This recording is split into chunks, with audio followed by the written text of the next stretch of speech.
Hello എടാ, ഞാൻ ദേ വന്നോണ്ടിരിക്കുവാടാ. എടാ ഞാൻ ദേ എത്താം. എടാ നീ പറയുന്ന മനസ്സിലാക്ക്.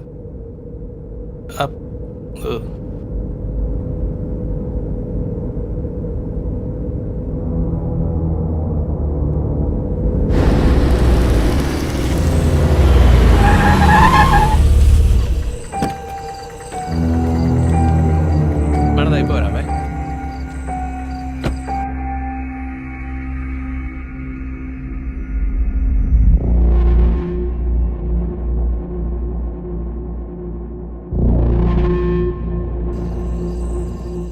ചേച്ചി, I don't feel safe here.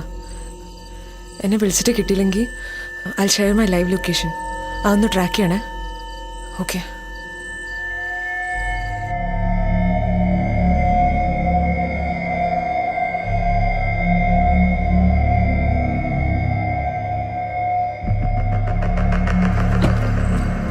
Sorry madam, അവൻ്റെ അച്ഛൻ ആശുപത്രിയില്ല. കുറച്ച് പൈസ അത്യാവശ്യം വന്നു, അതുകൊണ്ടാണ്. സോറി മാഡം, നമുക്ക് പോവാം.